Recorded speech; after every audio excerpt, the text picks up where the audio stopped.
नमस्ते एवरीबॉडी। मेरा नाम आशीष गौड़ है और मैं बम्बई का रहने वाला हूँ। मैं यहाँ पे हरकिशन दास रिलायंस हॉस्पिटल में कार्डियक सर्जरी विभाग में काम करता हूँ और मेरी प्रसन्ना जी से मुलाकात हुई लिटरेरी वॉरियर ग्रुप से के थ्रू, मुंबई के ग्रुप के थ्रू। और वहाँ पे कुछ लोगों ने मेरी प्रसन्ना जी से मुलाकात करवाई। और पिछले हफ्ते हम जब बात कर रहे थे तो प्रसन्ना जी ने बोला कि मैं इस चैनल पे आके पोएट्री रिसाइटेशन कर सकता हूँ। तो धन्यवाद प्रसन्ना जी।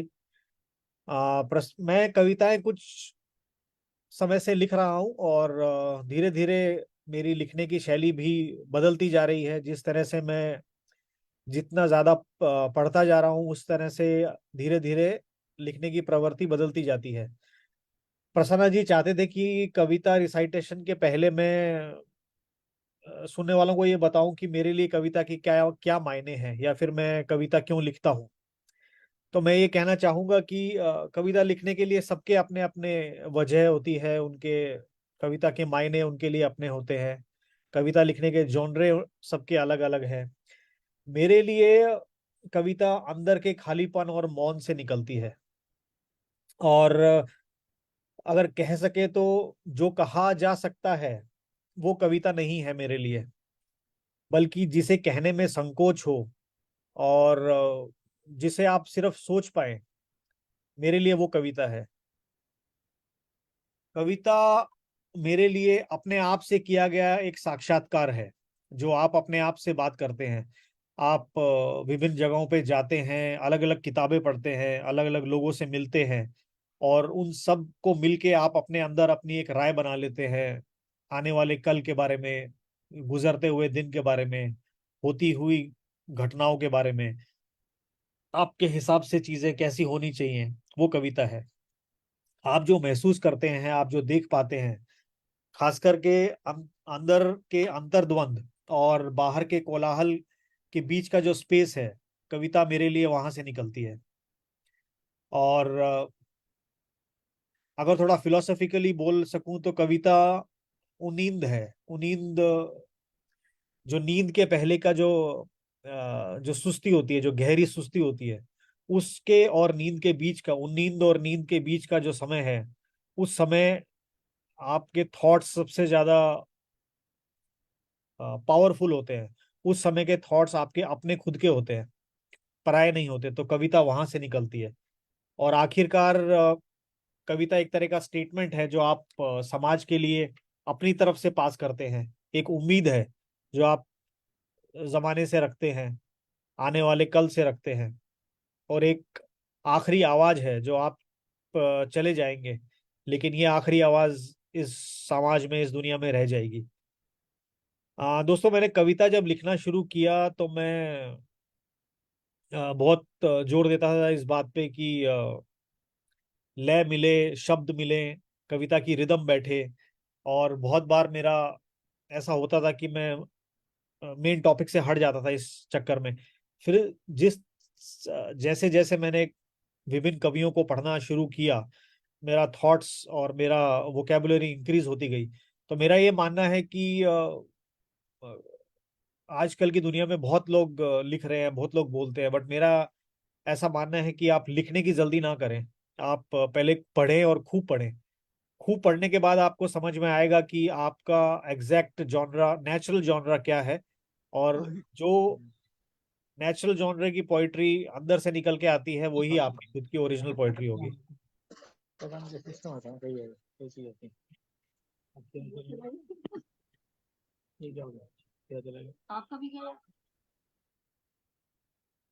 तो दूसरा सवाल ये था कि मैं पोइट्री किस जॉनरे की लिखता हूँ। तो दोस्तों, मैं खासकर डार्क फिलोसॉफिकल जॉनरे की पोइट्री लिखता हूँ अधिकतर।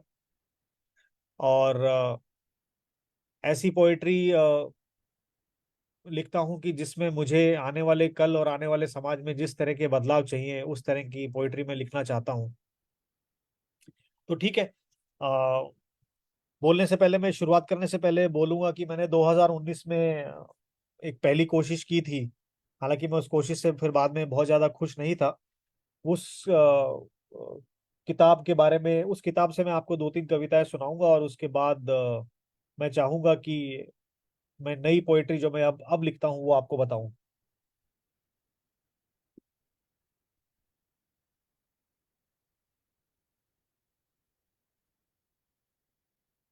तो मेरी पहली पोएट्री जो मैं पढ़ रहा हूँ उसका नाम है लैम्प पोस्ट ऊँघते शहर का। शहर के चौराहे पे अकेला लंबा तना बरसों से खड़ा है, यादों की मिट्टी में भरा, बारिशों में भीगता, तूफानों से झूलता, शहरी जिंदगी को ताकता रहता है। रात को उसके साए में न जाने क्या क्या क्या ना होता, कहीं उसकी आड़ में चौकीदार रात की शांति टटोलता। इंसानियत का खून, सन्नाटे का सुकून, अपने से दूर अंधेरे में होते कितने गुनाह का गवाह होता। वहीं एक कोने में उसकी मध्यम रोशनी में नन्हम नन्हे भविष्य पलते, तो कहीं बूट पॉलिश में सने, मेहनत के पसीने में सने हाथ अपनी आंख मलते। लैंप पोस्ट कभी कभी दूर मकानों चमकती ट्यूब लाइट से जलता, सोचता सब तो घर में लेकिन खुद अकेलेपन के वीराने में पलता। सुबह की रोशनी में वह अपनी आंखों को आराम देता, दोपहिए पर रफ्तार से जाती ताजा ताजा खबरों को निहारता। कुछ देर में उसके आंचल में बिछोने में बाजार पनपता, सारा दिन पतंगों से अड़ता उलझता, वह दोपहर की नंगी धूप में जलता। शाम होते ही बच्चों की क्रिकेट के विकेट बन जाता, तो कहीं राहगीरों को रास्ता और वृद्धों को ताश खिलाता। अंधेरे की आहट पे ही अपने सर पे बने घोंसले में ताकता, पंछियों को खेलता खाता खुद को निश्चिंत पाता। यह लैंप पोस्ट कई सालों से यहीं जमा खड़ा है, मानवता को लड़ता, सभ्यता को जर्जर होता देख रहा है। काल के थपेड़ों काल के थपेड़ों से उसका शरीर जरा पड़ा है, और कहीं कहीं उसका रंग भी फटा पड़ा है।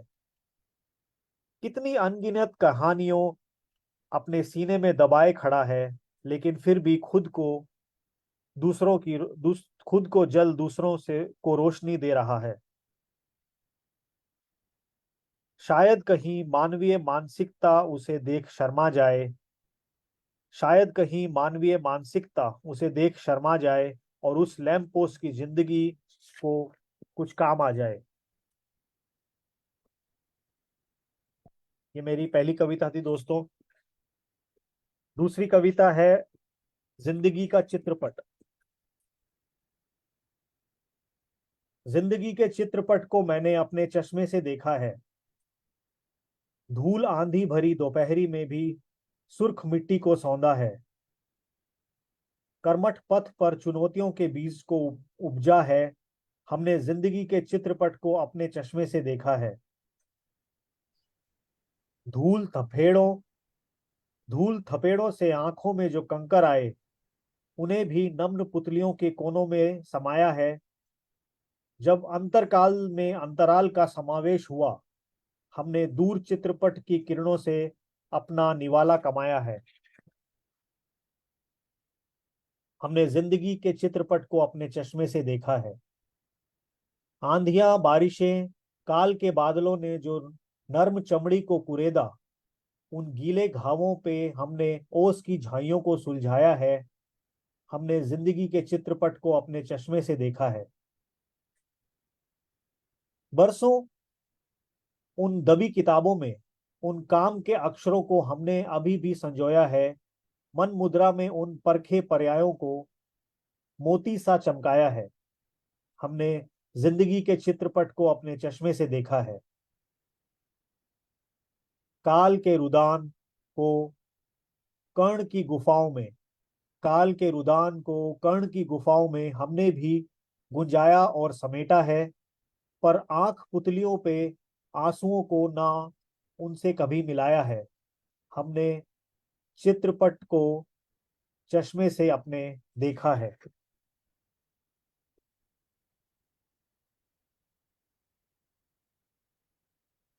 दोस्तों, तीसरी कविता काफी इंटरेस्टिंग है। ये मैंने करीबन 2020 के आसपास लिखी थी, कोविड के पहले।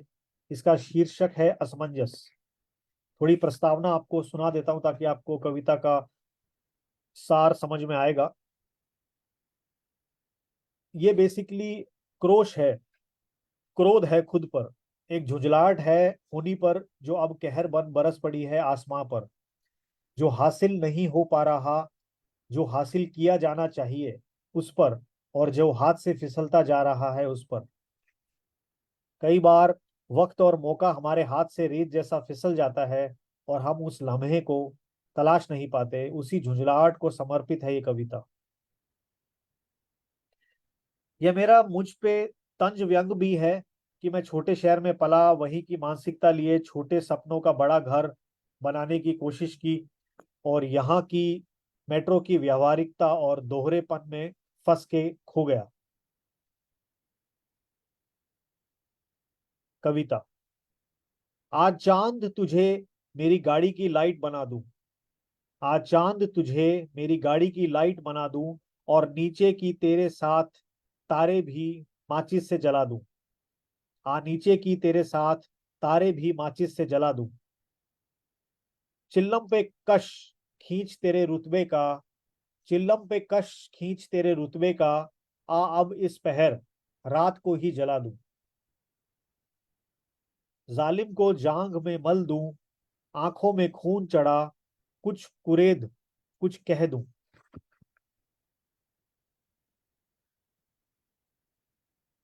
पेश करूं अपने फन का ऐसा फनकार, उसे नीचे तक चीर दूं। पेश करूं अपने फन का ऐसा फनकार, उसे नीचे तक चीर दूं। जो खामोशी खा रही अब तक हुनर को, उसमें भी शराब मिला, नशे को एक नया नाम दूं। हम अध बने अध उखड़े से, हम अध बने अध उखड़े से, देसी घी अमूल बटर में लिपटे से। ना इधर ना उधर, ना किसी और के, कॉन्वेंट में पढ़े आवारगी में इतर में डूबे से।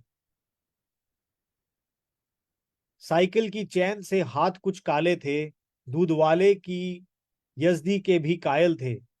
ना बड़े सपने ना बड़े इरादे थे, कल की किस्मत पर चैन ना उतरे, कल की किस्मत पर साइकिल की चैन ना उतरे, इतने ही ख्वाब रात पे उतारे थे। एक दिन एक मदारी बड़ा सा अजगर लाया, एक दिन एक मदारी बड़ा सा अजगर लाया, डॉक्टरी की डकार इंजीनियरिंग की फुकार लाया। साला सब दोस्त घर गली शहर खा गया, लावारिस बना किसी जंगल में फेंक गया। नायाब अकेलापन दे गया, आंखों में बेवजह का पानी दे गया, रगों में फैलता जहर बचपन निचोड़ गया, हाथ से फिसलती रेत को फिर जिंदगी का नाम दे गया। गाड़ी मिल गई, रास्ता गुम गया, घर मिल गया, नींद चली गई, नौकरी मिल गई, हुनर थम गया। शाखों पर मटर के दाने से दिखते हैं, शाखों पर मटर के दाने से दिखते हैं, दोस्त अब कहाँ वैसे मिलते हैं। गोया अब तक रास्ता अस्त है, गोया अब तक रास्ता अस्त है, न रात का सपना न सुबह का वहम है। जिंदगी कोसों दूर निकल गई है, जिंदगी कोसों दूर निकल गई है, यह जो जी रहे हैं इसकी मौत भी कब की हो गई है।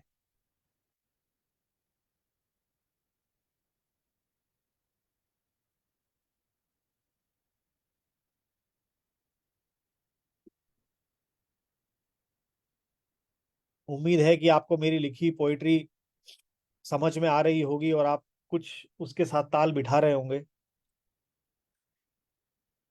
मेरी अगली पोइट्री इस बारे में है कि जब आप अपनी जिंदगी अपना जीवनचर्या जी के, नौकरी करके, और आपको जो भी जिम्मेदारियां दी गई हैं वो सब करके, जब आप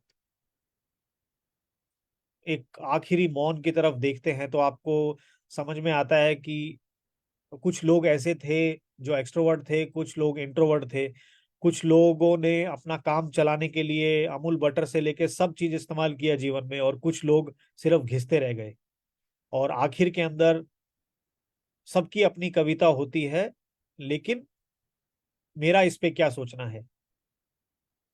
क्षितिज के पार है एक द्वार, क्षितिज के पार है एक द्वार, जाते चले जाना है जहां एक अंतिम बार, होंगे ना जहां हम न तुम, और होगा विकसित विकारों का भी सत्य वहां गुम। होंगे जमाई फटी, होंगे जमाए फटी एड़ी, रजत कॉलर वाले कृत्य वहां, अल्प काया प्रभुत्व विवेक वाले होंगे भीड़ के हिस्से जहां। प्रत्यक्ष परोक्ष के सभी परिणाम, प्रत्यक्ष परोक्ष के सभी परिणाम लेंगे वहां गोलोकवास पे विराम। कल्पित पे रचे अनकहे लम्हे, कल्पित पे रचे अनकहे लम्हे, और शब्दों के बीच का मौन, शेषतः होंगे आत्म के मुखर विराम।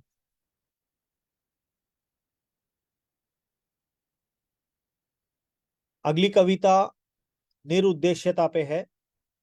इसमें मैं आपको बोलने से पहले बता दूं कि इसका लिखने के पीछे का मेरा जो ध्येय है वो ये है कि जरूरी नहीं है कि जिंदगी में आपका उद्देश्य होना ही चाहिए। सारी दुनिया में हर रहने वाले हर इंसान का उद्देश्य होना चाहिए। आपकी जिंदगी में कभी कभी ऐसे पल आते हैं या फिर कभी ऐसा मौसम आता है कि आपके पास कोई स्पेसिफिक उद्देश्य नहीं रहता और आप निरुद्देश्य होते हैं।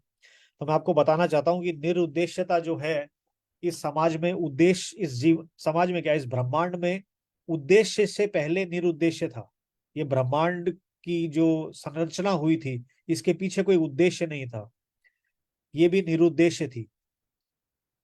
निरुद्देश्यता अजर है, निरुद्देश्यता अजर है। तिलचट्टे का जीवन वृतांत 30 करोड़ साल का दिशाहीन है।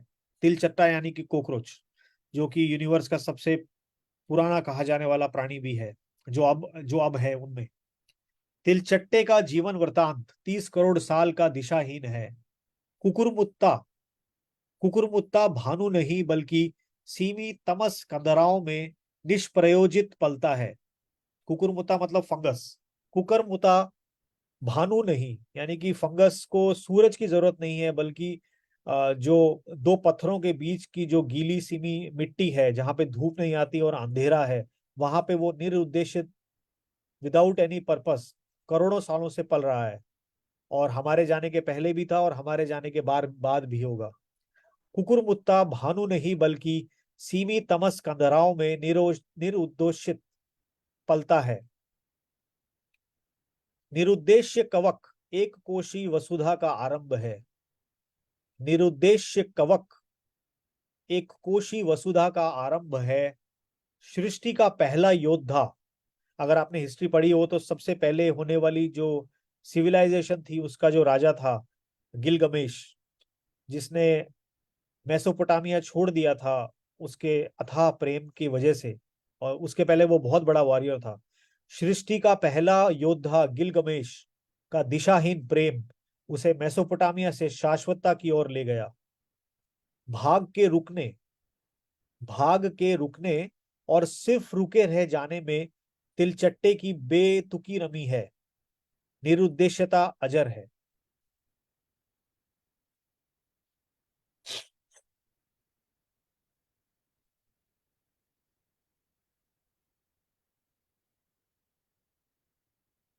मेरी अगली पोयम है कि जो आपके जिंदगी में जो कठिनाइयां आती हैं और जो कठिनाइयां पर्पसफुली लगाई जाती हैं उससे आप कैसे बचते हैं। अ, कसूर किसी का नहीं होता, लेकिन फिर भी आपको अपनी मंजिल मिलती है या नहीं मिलती है ये समय ही बताता है।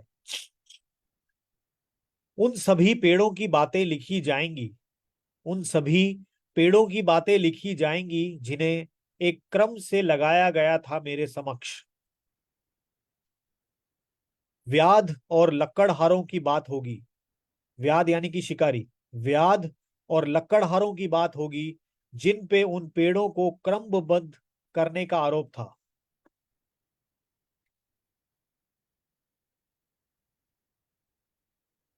उन पेड़ों की छाल से बने कागज पे क्रांति लिखी गई या अवहेलना, उन पेड़ों की छाल से बने कागज पे क्रांति लिखी गई या अवहेलना, इसका खामियाजा उन दरख्तों के नीचे काम करते मजदूरों ने भरा या फिर व्याध को मिली सराहना। और मैं कहाँ था? मैं वही था, एक क्रम में खड़ा। मैं वहां था, एक क्रम में खड़ा, उन पेड़ों से उलझता, छिलता और गीली घास की नमी अपने पैर पे सोखता।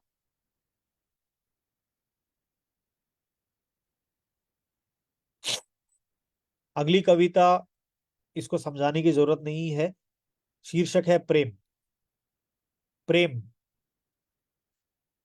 प्रेम पैड़ी को ढके जंगले में कैद एक श्वास है। पैड़ी को ढके जंगले में कैद एक श्वास है, और है उसी पायदान पे रखा छत की ओर एक पहला कदम। प्रेम भीड़ भरे चौराहे के बीचों बीच पाया गया कायदा है, जो उड़ गिरा है किसी चौबारे के गिरेबां से। मिटाया जा चुका हर वह संदेश प्रेम है, जो अक्सर कॉपी के आखिरी पन्ने पे दम तोड़ जाता है। प्रेम अमूर्त कृति है, रूपकार के असंख्य स्वप्नों और मूक संवादों की मुफलिस बेचैनी है।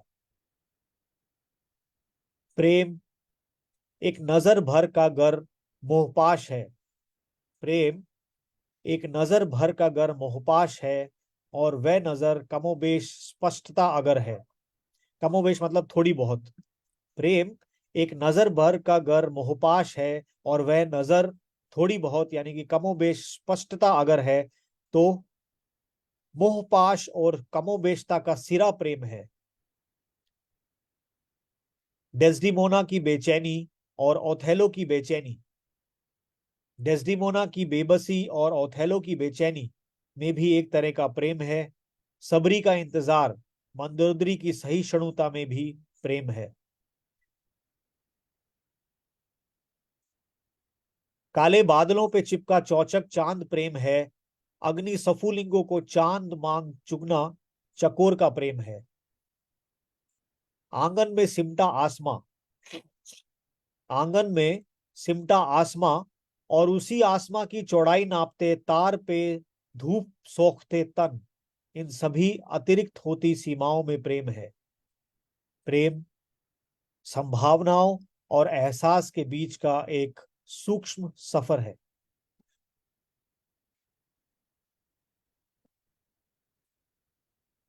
ये जड़ बुद्धि लोगों के बीच रह के अपनी जिंदगी बिताना और रात को अकेले घर आके सो जाने पे लिखी गई एक कविता है।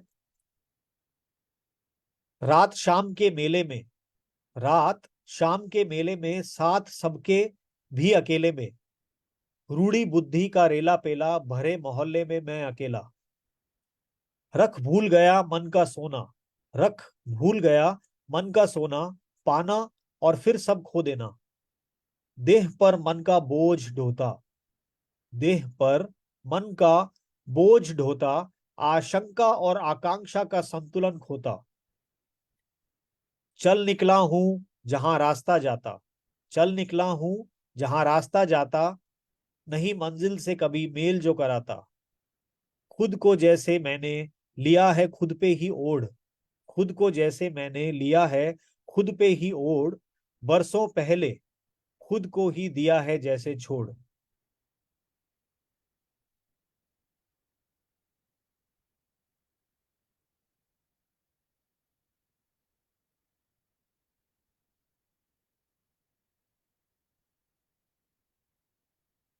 अगली कविता आजकल के सोशल मीडिया ट्रेंड और सोशल मीडिया से प्रभावित खास करके जो नव युवक है, या फिर हमारी एज के भी जो लोग हैं, वो सोशल मीडिया से उनकी जिंदगी कैसे प्रभावित है, उनका दिमाग कैसे सोशल मीडिया कंट्रोल कर रहा है, इसके ऊपर लिखी गई है। इस लुप्त होती नगरी में, इस लुप्त होती नगरी में, वानाबे होती भीड़ में। वानाबे होते हैं ना जो इंग्लिश में बोलते हैं। इस लुप्त होती नगरी में, वानाबे होती भीड़ में, सबको ही कुछ कहना है, एक लाइक वाला अंगूठा पाना है। नहीं जरूरी कि कुछ नया हो, नहीं जरूरी कि कुछ नया हो। एक मिनट दोस्तों। नहीं जरूरी कि कुछ नया हो उल्टी बाल्टी, हो उल्टी बाल्टी तो भी बस नल के नीचे हो। एक ताली की लिप्सा सबको है, एक ताली की लिप्सा सबको है, भूरे अंगूठे की इच्छा सबको है।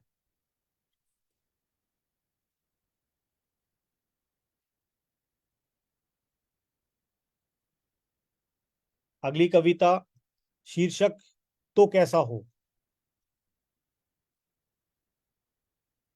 अगर हम लीक से हटके दुनिया को एक नए ढंग से सोचें, जैसा अभी चल रहा है वैसा अगर ना हो, और जैसा नहीं होना चाहिए वैसा हो, तो दुनिया कैसी हो, उस पे लिखी गई कविता है। तो कैसा हो। हुजूम दर रोज रात को निकले, हुजूम रोज रात को निकले और दिन में सोए तो कैसा हो। भूख अगर गला सींचे, भूख अगर गला सींचे, बेबसी बनारस घाट को सींचे तो कैसा हो। कुछ हंगामा हो तो कैसा हो, कल खामोश हो तो कैसा हो। कोलाहल है लिखने को, मुस्तकबिल तन्हा हो तो कैसा हो। कविता कहने का मन हो, मन विचलित हो तो कैसा हो। जन मन जागरण हो, जन मन जागरण हो, भील भी घर घर तलाशे तो कैसा हो। भील जो होते हैं ना, भील, भील भी घर घर तलाशे तो कैसा हो।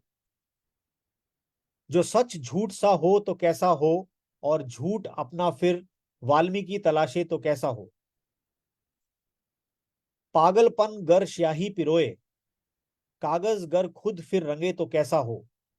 दंगा गिलहरी का बेर से, दंगा गिलहरी का बेर से, और बेर फिर खट्टा हो तो कैसा हो। दांतों तले जुबां काटे, और खून का जायका हो तो कैसा हो। विराम गर चल निकले और रफ्तार गर लम्हे पिरोए तो कैसा हो। जो जैसा हो वो वैसा हो, जो जैसा हो वो वैसा हो, और जो कैसा हो फिर वो वैसा ना हो तो कैसा हो। धन्यवाद दोस्तों, आई थिंक मेरा समय पूरा हो गया है। अगर समय है 1 मिनट का तो मैं एक आखिरी कविता सुनाना चाहूंगा।